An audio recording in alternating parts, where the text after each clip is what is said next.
My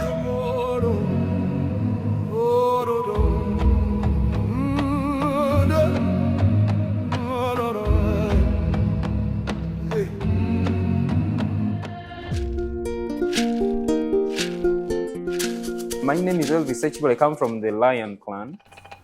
I'm a Muganda by tribe.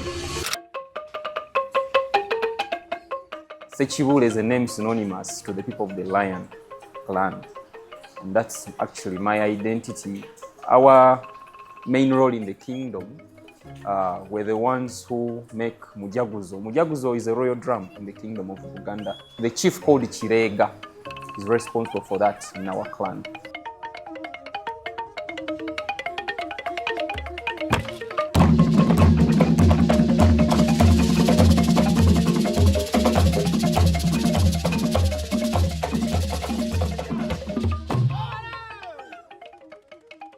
Buganda Heritage and Tourism Board, it's a ministry under the Kingdom of Buganda, and it is the custodian of all cultural heritage and tourism sites we have in the kingdom.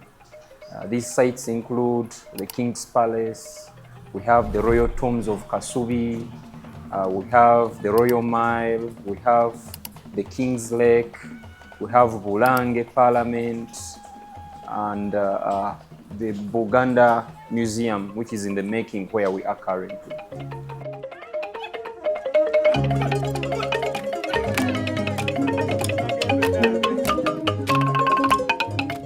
Buganda Heritage, it has marketed and it has brought many sites in the kingdom on board. We have sites which were not so known and they had no much details. Sites like Butikiro, where we are, this is Butikiro. And someone, if you talk to someone that I'm going to Butikiro, someone will not know what is Butikiro. But Butikiro is the official home for the Katikiro of Buganda. So the Buganda Heritage and Tourism Board has brought this on limelight. Actually has given even a leeway for those who never knew that they can even visit these sites. Sites like the King's Palace, sites like the Kabaka's Lake, sites like Bulange, sites like the Royal Tombs, where people come and learn the details about the culture. Culture is a broad part, something which you cannot finish in a broad day or in one day, but it has somehow been achieved by the Buganda Heritage.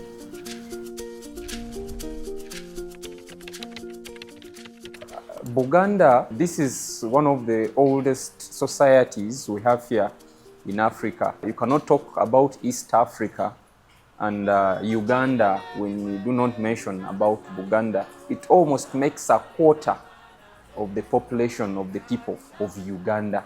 And Buganda is in the heart of Uganda. In most cases, actually, the best definition we say you cannot say that you are in Uganda when you're not in Buganda, because this is the heart of the country, Uganda.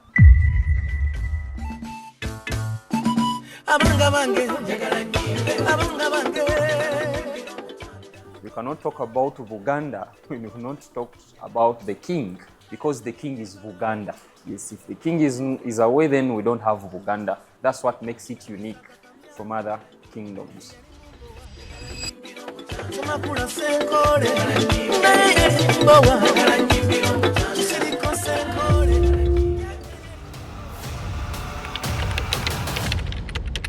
The king is the shadow of God. Even when we used to pray through the king. Anciently, if the king was not happy, even God was not happy. That is actually the best way I can define him. That's how we take the king to be. The king is superior, is above all. In Uganda, we call him Ekisikirize kya Katonda.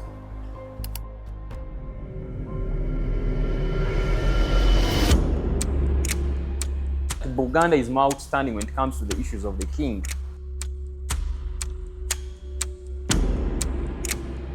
If he takes time without appearing, and the people, they'll ask, where is our king? Want to see him. We saw these scenarios sometimes back.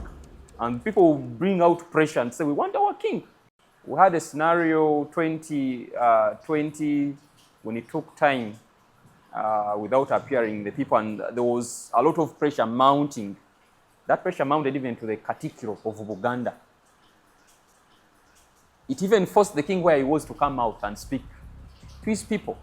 This is a sign of love they always show to him. We saw this saga in 2011 when he was denied chance to go to Bugerere. We saw that scenario, how people rioted around all the town. Many were arrested, many were beaten. After 2 days of violent clashes that left several people dead, gunshots are still heard in the capital, Kampala. Some Bugandans were still manning the streets, however, saying it was a government lie. If that information was on CBS, we would have accepted. But now we cannot cancel our day. It's a youth day. We have to go to Bugerere. The government is trying to what? To divide Buganda. But for us, we are one. Many were arrested, many were beaten, but this was all love for the king. You don't talk about the king just like that, and many of them won't allow you to do that.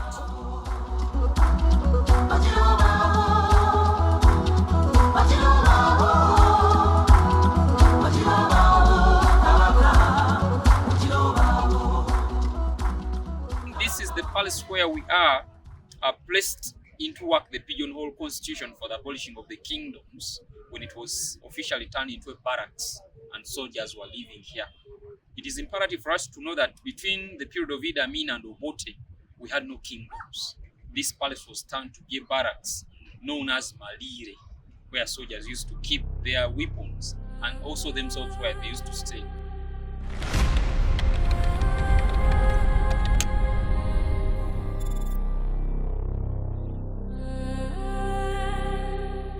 The floor was filled with water, which was later electrified.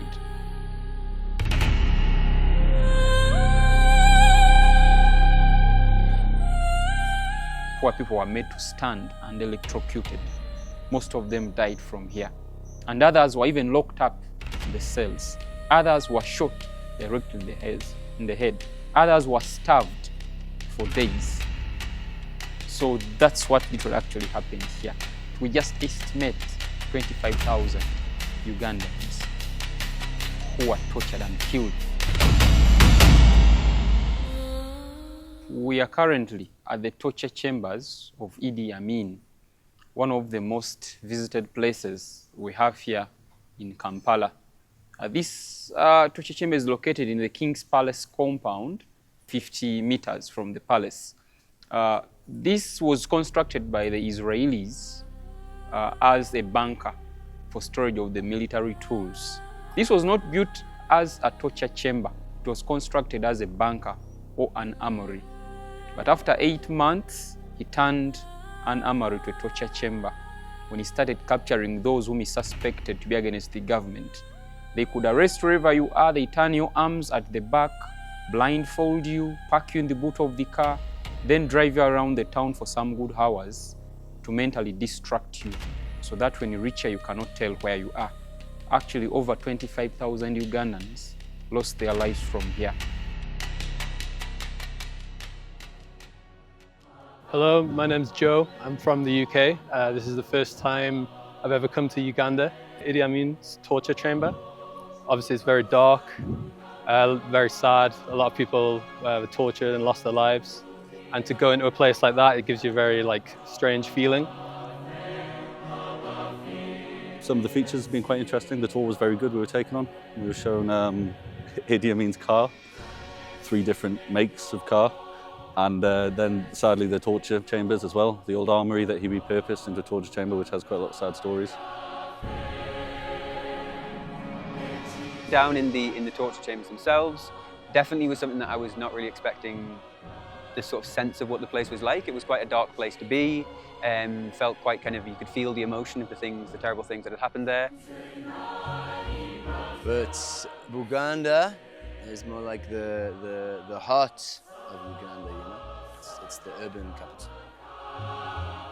Come and visit, learn about the place. It's a wonderful city and you'll have a great time. A lot of fun. We've had some good times here. I'd say you should definitely come and visit. Very beautiful, very interesting, and yeah, you should come as soon as you can.